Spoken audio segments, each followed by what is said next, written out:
신약성경 29쪽에 있는 말씀으로 함께 은혜를 나누고자 합니다. 우리 다 함께 마태복음 18장 1절에서 10절 말씀을 우리 천천히 화면과 성경을 통하여 합독하도록 하겠습니다. 그때 제자들이 예수께 나와 이르되 천국에서는 누가 크니이까? 예수께서 한 어린 아이를 불러 그들 가운데 세우시고 이르시되 진실로 너희에게 이르노니 너희가 돌이켜 어린 아이들과 같이 되지 아니하면 결단코 천국에 들어가지 못하리라. 그러므로 누구든지 이 어린아이와 같이 자기를 낮추는 사람이 천국에서 큰 자니라. 또 누구든지 내 이름으로 이런 어린아이 하나를 영접하면 곧 나를 영접함이니 누구든지 나를 믿는 이 작은 자 중 하나를 실족하게 하면 차라리 연자 맷돌이 그 목에 달려서 깊은 바다에 빠뜨려지는 것이 나으니라.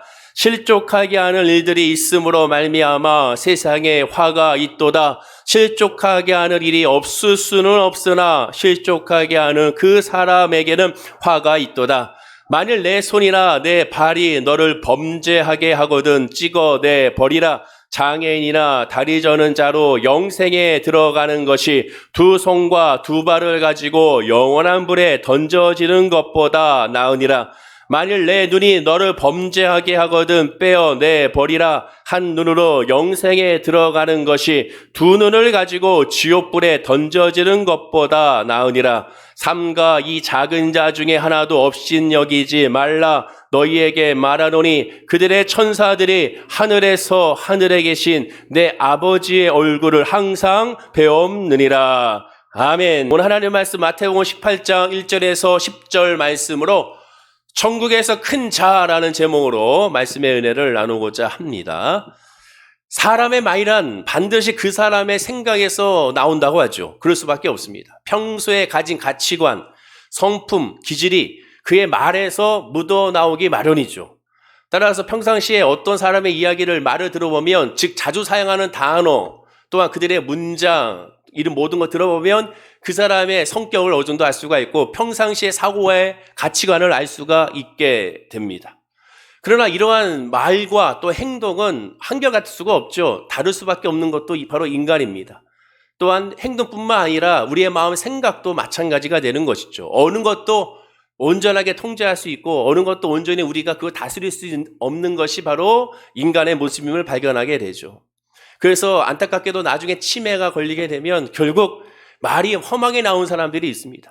근데 사실 의학적으로 보면 그것은 그냥 빈말이 아니라 평상시 지금까지 살아오면서 느꼈던 마음속의 생각들이 결국 그 통제를 하지 못하고 쏟아내는 것이라고 말하게 되죠. 같은 치매에 걸렸던 어떤 사람은 그러한 말들을 하지 않습니다. 그러한 것이 없고 정말 조용히 넘어가는 분들도 있죠. 그러나 그렇지 않고 굉장히 아주 그냥 사람들 힘들게 하는 그런 말과 언행으로 지치게 하는 사람이 있는데 그것은 결국 그들의 지난 삶을 바라보게 되면 평상시에 그 마음 가운데 억눌렸던 것이 폭발했다고 이야기하게 되죠. 결국 마음의 생각이 말로 드러나게 되는 겁니다. 또한 그 말하는 것과 행동은 결국 같을 수가 없게 되는 것도 우리가 늘 확인하게 되죠. 작정하고 묻는 말이라면 더욱더 그렇습니다. 오늘 본문을 보면 예수님의 제자들은 예수님께 작정하고 묻고 있습니다. 그러면 무엇을 묻고 있는가? 본문 1절에 이렇게 묻습니다. 우리 다 함께 한번 읽어볼까요? 자, 시작. 그때 제자들이 예수께 나와 이르되 천국에서는 누가 크니까? 이 질문은 작정하고 했다는 것은 평상시에 그들 마음속 깊은 곳에 생각하는 바를 드러냄을 우리가 알 수가 있습니다. 그 평상시 그들의 생각은 뭐였습니까? 제자들의 생각은 뭐였습니까? 천국에 누가 제일 큽니까? 그 얘기는 천국에도 이 땅에처럼 계급이 있고 권세가 있고 신분이 있고 또한 높고 낮음이 있다고 생각하게 된 것이고 그 생각을 바탕으로 천국에서는 누가 큰지에 대해서 물어보고 있게 되는 것이죠. 제자들은 예수님과 3년 동안 동고동락했고 제자들끼리도 3년 동안 동고동락했습니다. 내 이웃을 내 몸과 같이 살아가라는 예수님의 메시지를 늘 들었고 회개하라 천국이 가까워하느니라는 메시지를 들었으며 하나님 나라는 어떠한 곳인지에 대해서 차근차근 하나하나 그들은 설명을 들었고 가르침을 받았습니다.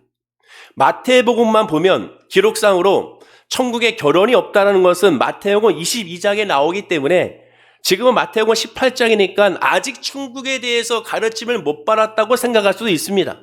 그러나 다른 복음서를 보면 이미 천국에는 장가도 가지 아니하고 시집도 가지 아니하고 또한 지상의 삶과 다르다는 것을 오늘 본문이 있기 전에 이미 수많은 가르침을 이미 받아왔던 터였죠. 예수님은 마태복음 11장 11절에서 이미 또한 이렇게 마태복음에서도 가르쳤습니다. 내가 진실로 너에게 말하노니 여자가 낳은 자 중에 세례 요한보다 큰 이가 일어남이 없도다. 그러나 천국에서는 극히 작은 자라도 이보다 크다라고 말씀했습니다. 제자들 모두가 천국에서는 여자가 낳은 자 중에 가장 큰 자인 침례 요한보다 더 크다고 이미 말씀하셨던 것이죠. 침례 요한이 누굽니까? 광야에서 예수님이 오신다는 소식을 광야에서 전했던 사람이고 모든 인간 중에 예수님이 메시아, 그리스도, 예수는 그리스도라는 사실을 제일 먼저 알아차린 사람이며 동시에 예수님께 직접 침례를 베푼 사람이었고 나아가 헤롯 안티파스에게 잘못을 꾸중하고 회개를 촉구하다가 참수형으로 말미암아 순교를 당한 사람이 바로 이 침례 요한입니다. 정말로 인간 중에 이만한 의인이 없는 것을 보게 되죠. 하지만 이러한 의인도 이러한 큰 자도 천국에서는 지극히 작은 자라고 말씀하고 있는 것을 이미 제자들은 들었습니다. 그런데 제자들은 침례 요한보다 더 높아지기를 바라고 있으니 예수님의 말씀을 여전히 깨닫지 못한 것을 알 수가 있죠. 지금 제자들은 안타깝게도 천국을 묻는 것이 하나님 나라가 어떤 곳일까? 그곳에 가면 어떠한 생활을 할까? 그곳을 가고 싶다. 빨리 그곳을 바라보고 싶다. 빨리 그곳에 있고 싶다라는 그러한 천국을 소망하는 그러한 정말 하나님 나라를 갈망하는 마음으로 질문한 것은 아니었습니다. 자, 오늘 본문에 보십시오. 뭐라고 시작합니까? 그때에라고 시작하죠. 항상 성경에 이러한 말씀이 있으면 항상 앞에 있는 내용을 같이 봐야 됩니다. 늘 강조하지만 성경은 앞뒤를 같이 봐야 돼요. 문맥을 같이 봐야 됩니다. 그때라고 시작합니다. 그럼 그때가 언제입니까? 지난 시간에 나눴고 지난 시간에 주일날 나눴던 말씀의 그때입니다. 즉 지난 시간에 베드로와 예수님이 성전세를 함께 낸 직후죠. 그 전에는 베드로와 요한과 야고보가 이 세 제자들만 예수님이 변화산에 데려가서 그곳에서 모세와 엘리야를 만나고 예수님이 환하게 흰 모습으로 환한 빛으로 변화된 모습을 직접 목격하고 난 이후입니다. 그때입니다. 또 그전에는 베드로는 예수님을 그리스도 살아계신 하나님의 아들이라고 고백한 때가 되는 것이죠. 자, 그러면 한번 생각해 보세요. 베드로와 야고보와 요한의 입장에서 봤을 때 예수님의 12명의 제자 중에 베드로와 야고보와 요한만 데리고 헤르몬산 이 변화산으로 그들을 데려가셔서 그곳에서 예수님과 함께 있는 것에서 그친 것이 아니라 어느 누구도 만나지 못했던 모세와 엘리야 선지자를 직접 눈으로 듣고 목격을 하게 됩니다. 누가? 베드로와 야고보와 요한이 12제자 중에 이 세 제자만 목격하게 되죠. 반대로 12제자 중에 베드로와 야고보와 요한을 제외한 나머지 9명의 제자들은 예수님께 택함을 받지 못하고 그곳에 가서 그 모든 상황을 그 은혜를 경험해 보지 못하게 됩니다. 베드로와 야고보와 요한이 모세와 엘리야를 만나고 내려왔을 때 제자들에게 아무 소리 하지 않았을까요? 그곳의 놀라운 은혜와 놀라운 모습을 보고 그들이 간증하지 않았을까요? 성격이 급한 베드로는 분명히 이야기했을 것입니다. 야, 나는 엘리야를 만났어. 나는 모세를 만났어. 간증했을 것입니다. 근데 이 간증을 넘어 어떻게 됐을까요? 자랑까지 되겠죠. 간증이 마치 자랑으로 느껴지고 우리는 예수님께 선택을 받아서 이렇게 왔다라는 그러한 약간의 너희와 나는 달라라는 그러한 뉘앙스가 당연히 풍길 수밖에 없겠죠. 또한 막내 요한도 성경에 보면은 예수님의 품에 의지하여라는 표현이 요한복음에 있는 것을 봐서는 아무리 막내지만 예수님과 늘 붙어 있고 예수님의 품 안에 의지하고 있는 모습에 인간이라면 자연스럽게 질투를 느끼게 되고 시기하게 되는 것을 보게 됩니다. 많은 분들이 그런 모습 가운데 있죠. 누군가가 더 사랑받는다는 모습, 누가 더 인정받는다는 모습을 보이게 되면 어느 단체나 어느 공동체나 어느 조직에서도 같은 급으로 여겼는데 누가 나보다 앞서간다고 느껴지게 되면 인간은 속상하게 되어 있고 시기와 질투하게 되어 있죠. 그것은 당연한 겁니다. 마찬가지입니다. 베드로와 야고보와 요한만 데려갔으니 또한 베드로는 마치 자기가 수지자인 양 늘 모든 것에 앞장서고 있는 것 같이 보이고 주도적으로 역할하고 있는 것 같으니 아무래도 그런 마음이 생길 수밖에 없죠. 또한 요한과 야고보도 마치 예수님의 특별한 총애를 받고 있는 듯한 느낌을 받게 되는 겁니다. 자, 그러면 지금 이렇게 제가 말씀드리는 것이 제 생각인가? 제 생각이 아니죠. 왜? 성경에 이미 답이 다 나와 있습니다. 같은 오늘 본문 말씀을 다룬 마가복음에 보면 더 자세하게 기록해요. 이 본문에 있는 이 내용이 어떻게 진행됐는지. 마가복음 9장 33절에서 37절에 보면 이 본문의 상황을 더욱 자세하게 기록하고 있습니다.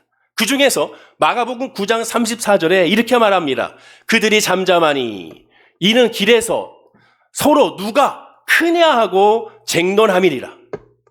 길에서 서로 누가 크냐 하고 쟁론했다, 다퉜다라는 거예요. 싸웠다라는 겁니다. 언제? 베드로와 야고보와 요한이 변화산에서 내려온 후에.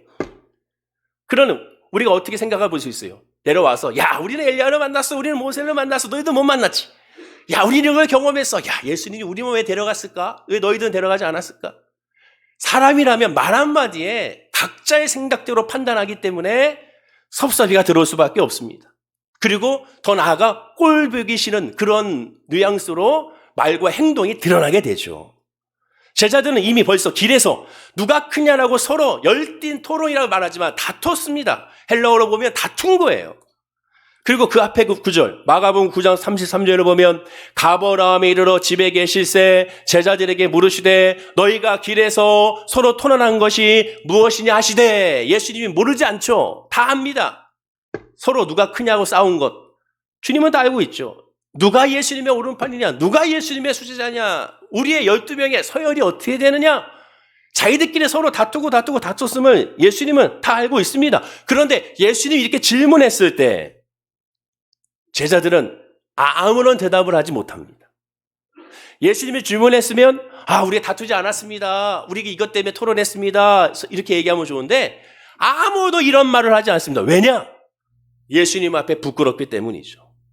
싸운 이유에 대해서 자기들도 잘못을 알고 있는 겁니다. 그러니 답을 못한 거예요. 답을 못하다가 예수님께 제자들이 질문한 겁니다.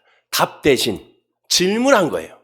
그 질문이 뭐예요? 오늘 본문 1절이죠.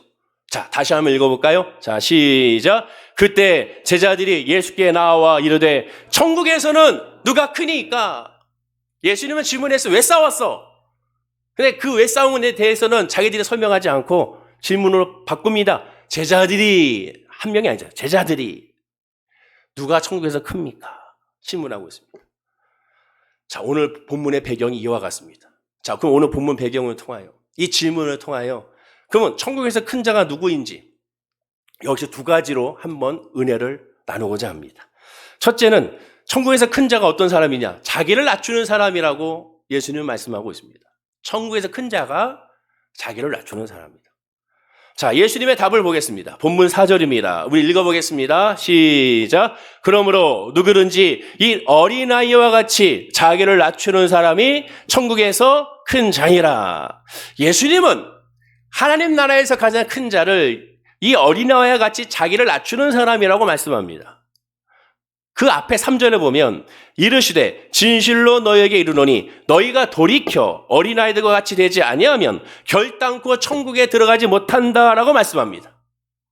예수님은 천국에서 누가 제일 큽니까? 라는 질문에 먼저 답한 것이 바로 어린아이 같은 사람이라고 말한 것이 먼저가 아니라 먼저 어린아이가 되어 천국에 들어가야 한다고 말합니다. 즉 질문 순서가 먼저 잘못된 거죠.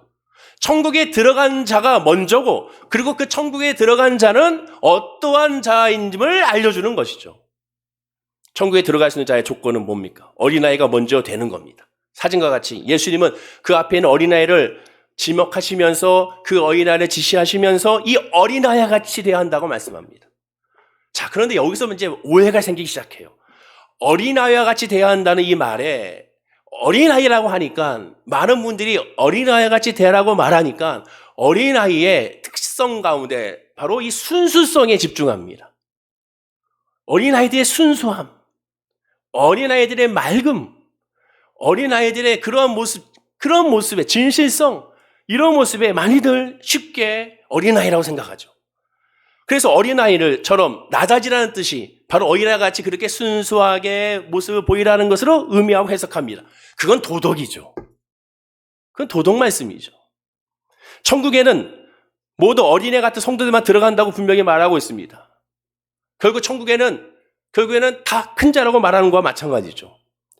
제자들의 질문은 천국에도 이 세상처럼 계급이나 서열 제도가 있는지를 묻고 있습니다. 그런데 예수님이 답은 일단 그런 제도는 없다는 거죠. 자, 그러면 예수님께서 강조하시는 어린애와 같은 낮아짐이 뭔지를 알아야겠습니다. 어린애 같은 낮아짐. 그 낮아짐은 겸손인가? 근데 여기서 말하는 겸손은 도덕의 겸손이 아닙니다. 왜? 인간은 절대로 겸손한 사람이 아닙니다. 어린아이도 마찬가지예요. 남녀노소, 하나님은 남녀노소를 볼 때 하나의 영으로 보지 남녀노소를 볼 때 구분하여 말씀하고 있지 않습니다. 적과 꾸리는 가나안 땅에 대해 하나님 심판할 때 한 사람의 영혼으로 보지 한 부류로 보지 않습니다. 하나님께서 말씀하는 그 낮아짐도 마찬가지예요. 어린애에 대한 겸손함이 아닙니다. 왜? 어린애는 절대 겸손하지 않기 때문에. 예전에 그 설교 준비하다가 옛날 그 프로가 계속 기억이 안 나더라고요. 아무리 찾아봐도. 아마 여기 계신 분들 가운데 제가 얘기하면 아 맞아 나도 그때 그런 프로를 본 적이 있어 라고 생각할지 모르겠어요. 실험을 했습니다. 심리학자와 정신분석 의사가 어린아이들에서 유치원에서 두 부류를 실험하게 되죠. 한 부류에게는 아이들한테 아주 맛있는 초콜릿과 사탕을 놓여놓고 야 아이들아 너희들이 이거를 하루 참으면 먹지 않고 이걸 참으면 내일 이거에 2개를 줄게 이렇게 말했어요. 한 부류에는. 또 한 부류에는 똑같이 맛있는 초콜릿과 사탕을 놓고 너희들이 이것을 일주일 동안 이거는 먹지 말아야 돼. 이거는 장식이야 장식. 여기다가 이렇게 아름답게 장식한 거니까 이거는 너희들 먹지 말아야 돼. 그러면 일주일 동안 안 먹으면 뭐 2개 주고 3개 주냐? 아니야. 그냥 이거는 먹지 않는 거야. 이렇게만 얘기했습니다. 어떤 결과가 나타났나요? 대부분의 아이들이 첫 번째 부류 아이들이 다 참았습니다. 많이들 참았어요. 거의 한 80%가 참았던 걸로 기억이 납니다. 한두 명의 아이들은 먹었어요. 결국. 그 나머지 참고 그 다음날 2배로 초콜릿을 받았습니다. 근데 이 나머지 이 두 번째 부류의 아이들은 일주일 동안 참지 못하게 됩니다. 결국에는 1명, 2명씩 시간이 지나갈수록 하루가 지나갈수록 한 명이 먹으니 또 따라 먹고 또 따라 먹고 하다가 결국 일주일에 됐을 때 거기는 초콜릿이 거의 다 사라지고 없었습니다. 인간이나 존재는 결국 뭐냐? 자기에게 뭔가 보상이 있으면 어느 정도 그걸로 따라갈 수 있지만 그렇지 않을 경우에 자기 욕심에 의하여 자기의 또한 욕망에 의하여 자기의 본능에 의하여 결국 그것을 이끌린다는 거예요. 어린아이라 할 것도 없습니다. 똑같습니다. 간혹 내성적인 아이는 있을 줄 모릅니다. 그러나 모두가 다 결국 자기중심적인 거예요. 자, 집에 있는 자녀들을 보십시오. 친형제들, 일란서 쌍둥이들 사이에도 서로 다툽니다. 남매끼리 다투고 자매끼리 다툽니다. 결국 그 이유는 뭡니까? 자기 거. 자기에 대한 사랑. 왜 언니만 이렇게 새 옷을 먼저 사주고 나는 동생이고 왜 나는 물려받아야 돼. 또한 그 반대 그런 모습들 왜 그렇습니까? 자기중심적이기 때문에 그렇습니다.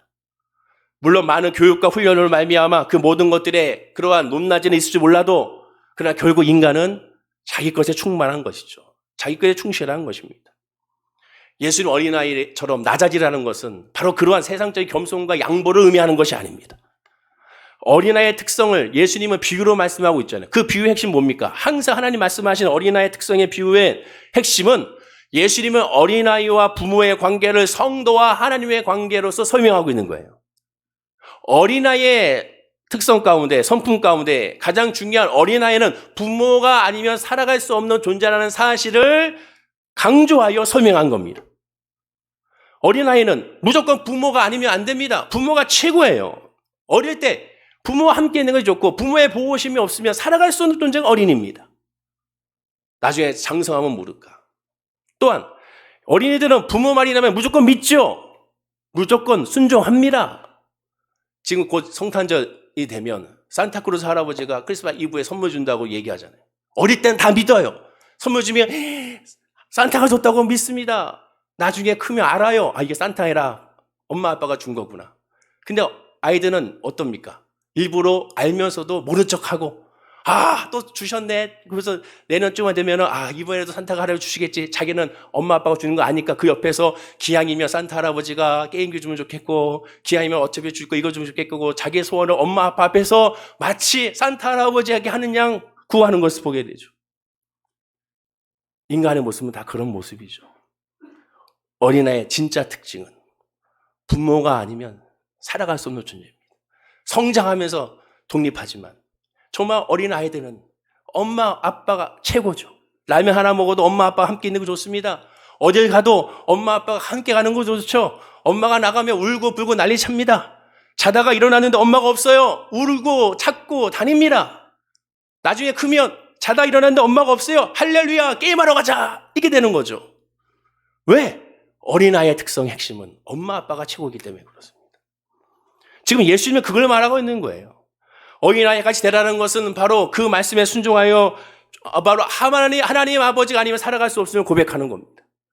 처음부터 끝까지 주님만 의지하는 거예요. 처음부터 끝까지 부모를 의지하는 것처럼 처음부터 끝까지 어머니 아버지만 의지하는 겁니다. 부모의 손 붙잡고 가는 것이죠. 그 말씀에 순종하는 겁니다. 제가 어린 시절에 시골에 이제 내려가게 되면 전라북도 진안군이 성수면이기 때문에 완전히 산골입니다. 밤에 차를 타고 가면 깜깜해요. 아주 안 보여요.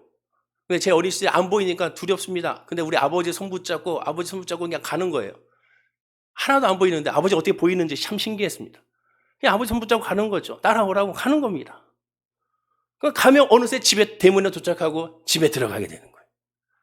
나중에 크면 아버지 내가 할게요. 내가 먼저 앞서가는 거죠. 안다 이거지. 어린애의 특성은 다시 얘기하지만 전폭적으로 의지하는 겁니다.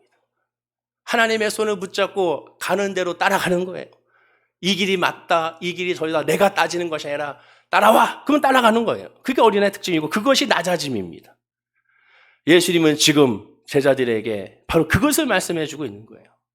자, 다시 본문 3절을 보십시오. 다시 한번 읽어볼까요? 3절. 자, 시작. 이르시되 진실로 너희에게 이르노니 너희가 돌이켜 어린 아이들과 같이 되지 아니하면 결단코 천국에 들어가지 못하리라. 결단코라고 했습니다. 못 들어간다는 거예요. 결단코. 당연하죠. 어린아이처럼 아버지를 의지하지 않으면 예수님만이 길이요 진리요 생명임을 믿지 아니하면 철저하게 예수 중심으로 나가지 않으면 구원은 예수밖에 없다는 것을 의지하지 않으면 성령으로 거듭나지 않으면 안 된다는 것을 깨닫지 않으면 구원받을 수가 없습니다. 하나님 나라에 들어갈 수도 없죠. 구원은 안 되기 때문에. 아담이 타락한 이후에 모든 인간은 결국 자기 잘난 맛에 사는 존재입니다. 내가 좋아야 되고 내가 기뻐야 되고 내가 평안해야 되고 내가 즐거워야 되죠. 하나님이 기뻐야 되고 하나님이 원하셔야 되고 하나님이 길로 가는 것을 원치 않습니다. 내가 먼저가 그것이 바로 죄죠. 본문 3절에 보면 돌이켜라고 했습니다. 헬라 원어를 보면 일시적으로 순간적으로 돌아오는 것이 아니라 완전히 돌아오는 것을 의미합니다. 다시는 가지 않는 것을 의미해요. 돌아오는 다리를 아예 끊어버리는 것을 의미하게 됩니다. 갈 수가 없는 것을 말하게 되는 거죠. 그렇죠. 성령 안에 거듭난 사람은 다시 옛 모습으로 갈 수가 없습니다. 순간순간 옛적의 모습이 살아날지 몰라도 바로 돌아옵니다. 왜? 성령의 역사 안에 있기 때문에. 오직 주님만 바라보기 때문에 그러는 것이죠. 예수님의 말씀은 하나님은 바로 이런 자를 구원한다는 거예요. 주가 아니면 안 됩니다. 하나님이 아니면 안 됩니다. 은혜가 아니면 안 됩니다. 성령이 아니면 안 됩니다. 여기에 방점을 짓고 그것을 구하는 사람이죠. 어린아이에게 부모가 알파요 오메가인 것처럼 성도에게도 하나님만이 예수님만이 알파요 오메가가 되어야 되는 존재가 되는 것입니다. 그때 바로 천국에 들어가게 되고 천국에서 큰 자라고 말씀해주고 있게 되는 것이죠. 바로 하나님 앞에 자기를 낮추는 사람이 바로 작은 자가 천국의 작은 자가 되는 겁니다. 두 번째, 천국에서 그러면 큰 자는 또 누굽니까? 작은 자 중에 하나는 실족하게 하지 않는 자라고 말씀하게 됩니다. 예수님은 천국에서 큰 자는 누구든지 이 어린아이와 같이 자기를 낮추는 사람이 천국에서 큰 자라고 말씀하게 됩니다. 그런데 여기서 부연하여 설명하기를 본문 5절과 6절에 이렇게 연결하여 설명합니다. 우리 다 함께 한번 본문 5절과 6절 읽어볼까요? 자, 시작. 누구든지 내 이름으로 이런 어린아이 하나를 영접하면 곧 나를 영접함이니 누구든지 나를 믿는 이 작은 자 중 하나를 실족하게 하면 차라리 연자 맷돌이 그 목에 달려서 깊은 바다에 빠뜨리는 것이 나으니라. 자, 그러면 어린아이를 잘 대해주라는 의미입니까? 아니죠. 어린아이는 비유로 말씀한 거죠. 어린아이를 잘 대해주세요. 그런 의미가 아니죠. 그래서 어린이의 주일에 꼭 들어야 할 말씀이 이 본문인가? 역시 아닙니다. 어린아이라고 말하는 것은 하나님 앞에 엎드려 하나님만 의지하는 자를 말하게 되기 때문에 그렇죠. 마가복음 10장 13절에 보면 이런 말씀이 있습니다. 사람들이 예수께서 만져주심을 바라고 어린아이들을 데리고 오매 제자들이 꾸짖거늘이라고 말합니다. 사람들이 예수님의 만져주심을 바랐다는 것은 뭐냐? 이 어린아이를 데려와서 이 어린아이를 머리 만져 쓰다듬 해주세요, 칭찬해주세요, 이런 의미가 아니라 만져주길 바란다는 것은 치료해주기를 원한다는 거예요. 그러니까 이 어린아이들이 아프다는 거죠. 마음이 아프든 육신이 아프든 정신이 아프든 영이 아프든 아프기 때문에 치료를 위하여 만져주길 바라고 데리고 온 겁니다. 그런데 제자들이 애들을 못 오게 했습니다. 한마디로 애들은 가라는 거죠. 그러면서 예수님은 이 어린아이가 오는 것을 금지하지 말라고 제자들에게 말씀합니다. 이때는 분명히 어린아이들, 정말 우리가 눈에 보이는 어린아이들을 말하게 되는 것이죠. 하지만 오늘 본문은 다릅니다. 본문 6절. 누구든지 나를 믿는 이 작은 자 중 하나를 실족하게 하면 차라리 연자맷돌이 그 목에 달려서 깊은 바다에 빠뜨리는 것이 나으니라. 작은 자를 실족하게 하는 사람은 연자맷돌, 사진과 같이 연자맷돌에 그냥 이렇게 목에 걸어가지고 빠져 죽는 게 낫다. 한마디로 죽으라는 거잖아요. 그럼 이 말씀은 단순한 징계가 아니라 구원을 받지 못한다는 말씀입니다. 여기서 또 오해하면 안 되죠. 어린이를 야단치거나 어린이를 사랑하지 않거나 어린이를 불쌍히 여기지 않거나 어린이를 궁휼히 여기지 않으면 지옥에 가는 건가 보다. 역시 그게 아니죠. 구원은 다시 또 강조하지만 오직 믿음으로 구원을 받는 거죠. 행위가 아니죠. 착한 행위, 이 크리스마스 날 라면 박스 한 박스 갖다 줬다고 구원받는 것이 아니죠. 누군가 도와줬다고, 누군가를 챙겨줬다고, 선한 사마리인처럼 지나가는 강도를 도와줬다고 구원받는 겁니까? 아니죠. 그 말씀이 아니죠. 구원은 오직 예수 그리스도 믿음으로 말미암아 구원을 얻는 것이죠. 행위가 아니기 때문에, 자랑치 못하고 은혜이기 때문에 하나님의 선물이라고 말씀하고 있죠. 구원과 심판을 나누는 기준, 오직 그래서 하나님의 은혜입니다. 이 본문에 말하는 것은 뭡니까? 이것을 알기 위해서는 단어를 알아야죠. 실족이라고 해서 실족. 실족의 뜻하는 한자가 뭡니까? 문자 그대로 발을 헛디뎌 넘어지는 거예요. 성경에는 이 실족이라는 단어를 시간상 그 구절들, 그 배경을 하나하나 찾아볼 수 없으나 그게 이 단어를 세 가지의 상황으로 설명합니다. 이 단어를 사용해요. 첫째는 다른 이로 가던 길에서 넘어지는 것, 단순하게. 둘째는 악한 길로 들어서는 것. 세 번째는 죄를 짓게 만드는 것. 이것을 실족이라고 이 단어를 사용합니다. 자, 그러면 오늘 본문을 살펴보면 본문 5절에서 작은 자를 영접하라고 권면하고 있습니다. 이어진 본문 6절에서 이 작은 자를 영접하는 것이 실족해 하는 것이라고 언급하고 있습니다. 자, 그러면 이 작은 자가 누구예요? 아까 얘기했죠. 작은 자. 작은 자가 하나님을 의지하고 예수를 믿는 성도가 작은 자입니다. 본문 5절에 또 누구든지 내 이름으로 이런 어린 아이 하나를 영접하면 곧 나를 영접함이라 라고 했습니다. 내 이름으로 이런 어린 아이 하나의 영접. 여기서 말하는 이런이라는 단어는 뭐예요? 방금 했던 지시하는 이 아이잖아요. 확실하게 눈에 보이는 이 아이. 이 아이를 알아죠. 그런데 여기 보면 하나라고 했습니다. 하나는 뭐예요? 불특정 다수의 한 명이잖아요. 그러면 이 불특정 다수의 한 명이 모든 불신자를 포함하는 것은 아닙니다. 이 작은 자, 이 어린아이라는 것은 예수를 믿고 하나님을 의지하는 성도를 지칭하고 있는 거예요. 불신자를 포함한 것이 아니에요.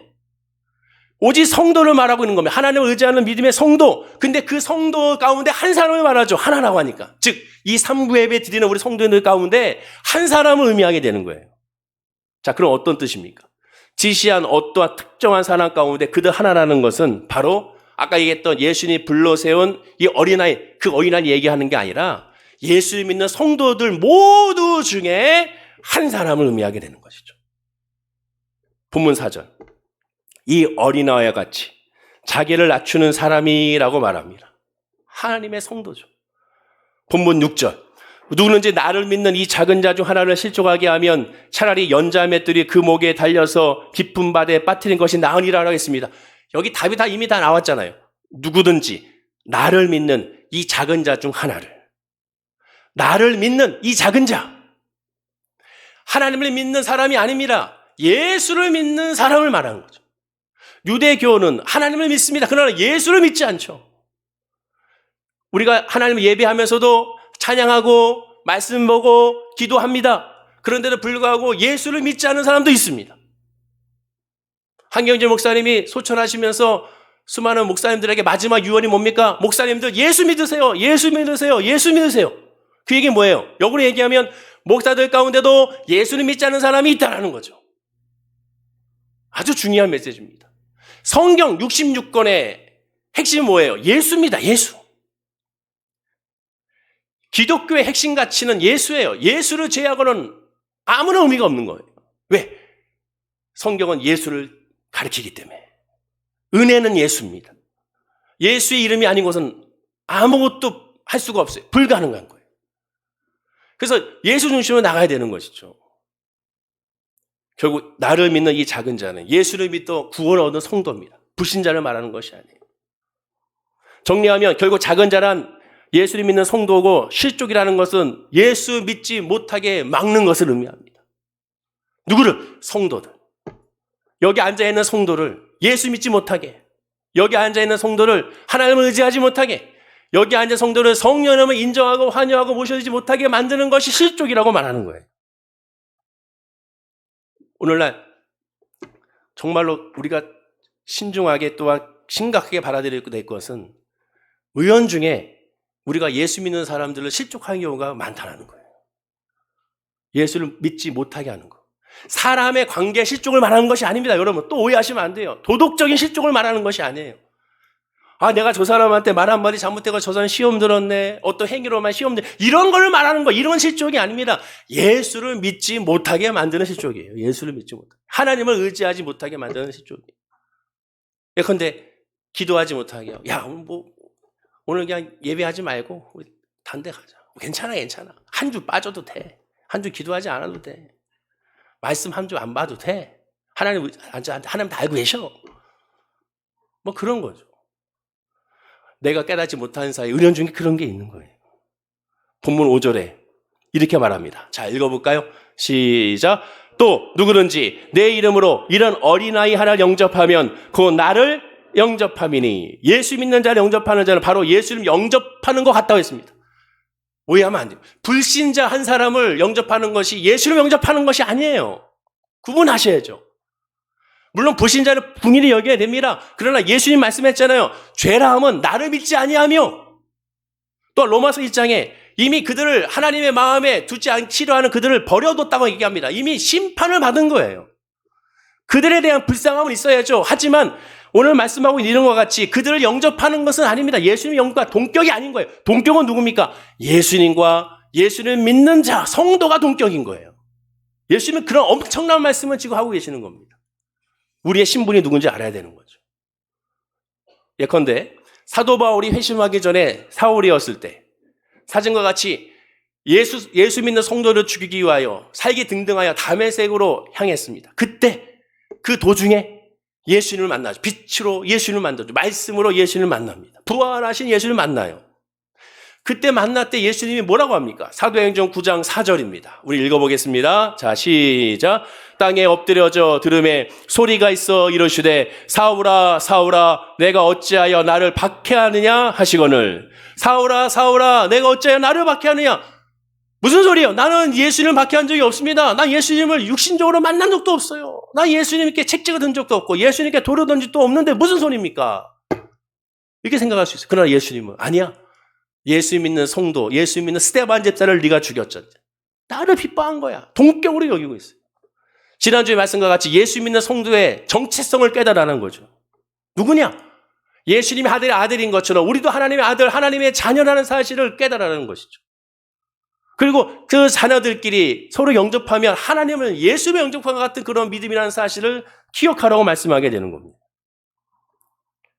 예수님의 성도를 예수님과 동격으로 하시는 이 말씀은 너무나도 큰 은혜이며 큰 소망임을 우리가 알게 되는 것이죠. 그리고 그 안에서 기뻐하고 즐거워할 수가 있게 되는 겁니다. 성령 충만한 제자들은 실제로 사도행전 4장에 보면 사도들은 예수 그리스도의 이름으로, 자, 이게 중요해요. 예수 그리스도의 이름으로 부활을 증거하거나 예수 그리스도의 이름으로 부활 생명을 증거하지 말라라는 그러한 사내들인의 그러한 공고를 받게 되고 결정문을 받게 됩니다. 하지 마. 해도 돼. 근데 예수의 이름으로만 하지 말라는 거예요. 2번이나 붙들려서 채찍에 맞고 감옥에 붙잡히게 되죠. 그러나 그들은 사도행전 5장 41절에 이렇게 말합니다. 자, 읽어보겠습니다. 시작. 사도들은 그 이름을 위하여 능력받는 일에 합당한 자로 여기심을 기뻐하면서 공의 앞을 떠났다라고 말합니다. 그들이 기뻐했던 이유가 뭐예요? 단순하게 내가 우리가 핍박 받았으니 이제 성도들한테 간증할 거리가 있구나. 내가 핍박을 받았으니 내 믿음 생활에 뭔가 커리어가 쌓이고 면류관이 쌓이겠구나. 천국에 가면 상급이 크겠구나. 그런 생각입니까? 아니죠. 그들이 기뻐했던 이유는 뭐예요? 알 수 없는 은혜와 평강이죠. 그 알 수 없는 은혜와 평강은 뭐예요? 하나님의 나의 주, 나의 아버지라는 믿음의 굳건한 것이 있기 때문에 하나님 앞에 다 내어 맡겼기 때문에 그거 하나로 말미암아 내 마음의 기쁨과 감사와 소망이 넘쳐나게 되는 겁니다. 설명할 수 없는, 가르칠 수 없는, 보여줄 수 없는 하나님과 나의 관계 가운데 어린아이 같이 주님께 다 내어 맡겼기에 나의 주, 나의 하나님이기 때문에 느끼는, 체험하는, 그리고 표현되는 기쁨과 감사인 것이죠. 그런데 정말 중요한 것은 본문 바로 10절입니다. 자, 우리 10절 말씀 읽어보겠습니다. 자, 시작. 삼가 이 작은 자 중에 하나도 업신여기지 말라. 너에게 말하노니 그들의 천사들이 하늘에 계신 내 아버지의 얼굴을 항상 배웁느니라. 본문 9절까지는 제자들이 가르치면서 결국에는 제자들을 포함한 제3자들, 보통 이 제3자들에게 하신 말씀이죠. 그런데 본문 10절은 정확하게 대상을 지목하십니다. 뭐라고? 너희에게 말하노니. 지금 듣고 있는 제자들에게 정확하게 지목하여 너희에게 말한다고 했습니다. 그러면 너희에게 뭐라고 얘기했습니까? 무슨 말씀을 했습니까? 동일한 죄를 범하지 말라는 거죠. 상가 이 작은 장애 중에 하나도 업신여기지 말라라고 했습니다. 이들과 같은 지금 설명한 죄를 짓지 말라는 거예요. 자, 그럼 역으로 얘기하면 지금 너희들은 이런 죄를 지었다라는 거죠. 어떻게 지었습니까? 서로 다투었잖아요. 서로 누가 크냐, 누가 작으냐. 내가 엘리야를 만나고 내가 모세를 만나고 내가 변화산에 있었고 예수님이 택함 받아 내 3명 중에 1명이 됐으니 나는 너희들보다 크다. 너희들은 나보다 작다. 이게 바로 서로 업신여기는 죄예요. 서로를 실족하게 하는 죄가 되는 거예요. 그 모든 것들이 바로 그런 죄가 되는 겁니다. 오늘도 마찬가지. 교회 안에서는 다 오른팔이 돼야 됩니다. 담임 목사의 오른팔이 누구냐, 누가 측근이냐, 누가 더 친하냐, 그런 말이 있을 수가 없는 거예요. 다 똑같아야 돼요. 다 오른팔이 됩니다. 장로님들이 서로의 오른팔이 되고 안수집사님들이 서로 오른팔이 되고 권사님들이 서로 오른팔이 돼야 되는 것이죠. 집사님들이 서로 오른팔이 돼야 되는 겁니다. 누가 더 친하고 누가 더 사랑스럽고 누가 더 존경스럽고 누가 더 아끼고 아니면 똑같이 하나님의 자녀요. 하나님 앞에 엎드리는 큰 자이고 이 땅에서는 작은 자이기 때문에 서로를 위하여 기도해주는 존재에 불과한 것이고 주님이 부르실 그날까지 우리는 하나님 앞에 통로의 역할을 감당하면 되는 거예요. 누가 더 크고 누가 더 작겠습니까? 서로가 서로를 위해서 기도해주는, 중보해주는, 시족하지 않도록 서로를 위해서 감싸주고 위로해주는 존재가 돼야죠. 이 세상에 여러분들의 직장과 사업장에서 얼마나 많은 싸움을 합니까? 직장에서도 힘들고 직장에서도 정죄를 받고 사업에서도 마찬가지고 거래처를 통하여 또한 몰수도 당하는 것도 있을 것이고 또한 정말 간을 다 드러낼 정도의 답답한 내가 이 끝까지 해야 돼 이렇게 하면서 내가 돈을 벌어야 돼 치사하고 더럽고 못해 먹겠다고 생각하는 사람도 있을 것입니다. 그런 사람들이 교회까지 와서 그런 성도 교회까지 와서 왜 똑같은 이들을 교회에서 당하겠습니까? 서로를 정죄하고 서로를 무시하고 서로를 위해서 깎아내리고 서로의 직분을 가지고 누가 높네 낮네 해야 될 이유가 뭐가 있겠습니까? 이곳은 그 상처받고 힘들고 지친 사람들은 서로 위로해 주는 곳이 돼야 되는 것이죠. 서로가 함께 해줘야 되는 것이죠. 부족함이 보이면 그 부족함을 채워줘야죠. 담임 목사의 부족함이 보이면 그 담임의 부족함을 장로님과 권사님들과 안수집사님들이 채워줘야 되고 서로가 서로의 부족함을 채워줘야 되는 겁니다. 어떠한 문제가 있든지, 어떠한 어려움이 있든지, 어떠한 아픔이 있든지 서로가 서로를 위해서 실족하지 않게 함께 해주는 것. 그게 교회 공동체고, 그게 바로 초대교회고, 예수님은 그걸 말씀하고 있어요. 너희들이 지금 이런 죄를 범하고 있지 않아요. 그러지 말라는 거죠. 그러지 말라는 겁니다. 물론 우리는 인간이기 때문에 실수할 수가 있습니다. 성령 충만해도 실수해요. 옛 모습이 드러납니다. 육신의 사람이기 때문에. 베드로도 마찬가지잖아요. 베드로를 보십시오. 베드로가 사도행전 2장에서 성령의 충만함을 받았습니다. 그러나 사도행전 10장에 보면 안디옥 교회에서 이방인들과 식사 교제하면서 있다가 갑자기 예루살렘 교회에서 파송한 유대인 성도들이 오자 슬쩍 그 자리를 피해버립니다. 왜? 옛날의 습관이 남아있는 거죠. 유대인들은 이방인들과 교제하는 것이 율법에 어긋났다고 여기기 때문에, 그래서 그것에 대하여 정죄당할까 봐 두려워서 자기도 모르는 사이에 그냥 몸이 반사적으로 그 자리에서 피해지는 거예요. 그러면 함께 있던 이방인들과 함께 교제하다가 피했으니 그 이방인들은 무슨 생각을 하겠습니까? 베드로에 대해서 위선자라고 생각하겠죠. 누구나 다 그런 모습을 보일 수가 있습니다. 인정해야죠. 그래서 예수님은 아시기 때문에 본문 7절에 이렇게 가르친 거예요. 자, 읽어보겠습니다. 시작. 실족하게 하는 일들이 있으므로 말미암아 세상에 화가 있도다. 실족하게 하는 일이 없을 수는 없으나 실족하게 하는 그 사람에게는 화가 있도다. 실족하는 일들이 많이 있습니다. 실족하게 하는 일이 없을 수는 없습니다. 그러나 그것에 대해서 어떻게 풀어나가느냐가 중요하죠. 그 풀어나가는 뭡니까? 서로를 중보해주고 아껴주며 보듬어주며 그 약점을 감싸주고 일으켜 세워주고 서로가 서로 어깨를 서로 대주고 서로 손을 잡아주면서 서로가 서로의 오른팔이 되어줘야 되는 것이죠. 정죄하고 끝나는 것은 세상 사람들이 이미 다 하고 있고 사탄이 이미 다 하고 있고 각자 마음속에 다 그런 정죄가 있습니다. 이러면 안 되는데. 이 모습 부끄럽고. 그런 상황에서 성도들끼리는 끌어내리면 안 되죠. 실족하게 안 되죠. 더 기도해주고, 기다려주고, 인내로 감싸주고, 포용해주는 모습이 있어야 되는 겁니다. 베드로의 이 잘못을 사도 바울은 이렇게 말합니다. 갈라디아 2장 14절에 제가 읽어드리면, 그러므로 나는 그들의 복음의 진리를 따라 바르게 행하지 아니함을 보고 모든 자 앞에서 개바에게 이르되 내가 유대인으로서 이방인을 따르고 유대인답게 살지 않냐면서 어찌하여 억지로 이방인을 유대인답게 살게 하느냐라고 야단쳤습니다. 그리고 야단맞힌 것이 아니라 그를 위해 기도해 주잖아요. 우리도 마찬가지입니다. 하나님의 믿음의 성도로서 작은 자로서 서로가 서로를 실족하게 하지 않도록, 또는 실족한 사람이 있다면 같이 기도해 줘야 되는 것이죠. 하지만 잘못은 따져야죠. 그리고 그 잘못을 인정하면 기도해 줘야죠. 그리고 함께 나가야 되는 거죠. 그것이 바로 예수님께 가르치는 천국에서 큰 자의 모습이라고 할 수가 있는 겁니다. 본문의 작은 자를 실족하게 하는 말씀은 결국 하나님 자리의 정체성을 깨달아 빛의 자녀처럼 행하라는 것이고, 믿음의 성도를 세상의 기준으로 판단하지 말라는 겁니다. 기도해주고 감싸주라는 것이죠. 말씀을 믿겠습니다. 두 가지죠. 천국에서 큰 자는 자기를 낮추는 사람이고, 두 번째 천국에서 큰 자는 작은 자 중 하나를 실족하게 하는 사람입니다. 근데 이 두 가지는 다 내가 할 수 있는 것이 아니라 하나님의 은혜, 성령으로 말미암아 가능한 것이죠. 그러니 우리가 구할 건 결국 성령이고 은혜고 믿음이고 서로를 위해서 기도해 주는 겁니다. 자, 우리 옆에 분에게 인사할까요? 저를 위하여 기도해 주시기 바랍니다. 인사하시기 바랍니다. 한 번 더 인사할까요? 저를 사랑해 주시기 바랍니다. 인사하시기 바랍니다. 2022년 이 두 주밖에 남지 않았습니다. 힘들고 어려운 시기들이 다 지나가고 있는데, 또한 돌풍과 태풍이 뭐라고 있죠? 바로 경제적인 문제가 내년에 힘들다고 얘기합니다.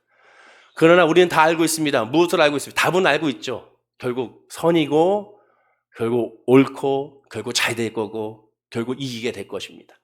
하지만 우리는 인간이기 때문에 지금의 당장에 눈에 보이는 것, 귀에 들리는 것, 손에 잡히는 것으로 흔들릴 수밖에 없습니다. 그러니 우리에게 필요한 건 하나가 되어 서로 기도해 주는 것이죠. 힘든 사람을 위하여 함께 기도해 주고 함께 나아가는 이 2022년도를 마무리하는 2주, 또한 2023년도는 그 믿음으로 말하며 바라보는 저와 여러분이 될 줄로 믿습니다. 시축한 자에게 힘이 되어주고 또한 시축한 자를 위하여 기도해주며 시축하지 않도록 더 함께해주는 우리 월계수 무목회 공동체가 되기를 간절히 축원하고 기도드립니다. 기도하겠습니다. 아버지 하나님, 천국에서 큰 자는 자기를 낮추는 사람이며 천국에서 큰 자는 작은 자 중 하나를 실족하게 하지 않는 자임을 다시 깨닫게 됩니다. 오직 하나님의 백성으로 하나님의 은혜와 소망으로 기쁨을 누리고 감사하며 나아가는 우리 모든 성도님들이 될 수 있도록 복의 복을 더하여 주시옵소서. 믿음으로 말미암아 예수님 앞에 단하여 맡기게 하여 주시고 나의 뜻으로 살아가는 것이 아니라 은혜로 살아감을 고백하게 하여 주시며 그 믿음의 은혜 가운데서 우리 가정을, 우리 이웃을, 우리 성도님들을 늘 기도해주고 감싸주고 포용해주며 또한 궁일하게 여길 수 있는 은혜가 우리 성도님 가운데 있게 하여 주시옵소서. 그리하여 천국에서 가장 큰 자가 우리 모두라는 사실을 고백하게 하여 주옵소서. 감사드리며 예수님의 이름으로 기도드립니다. 아멘. 우리 말씀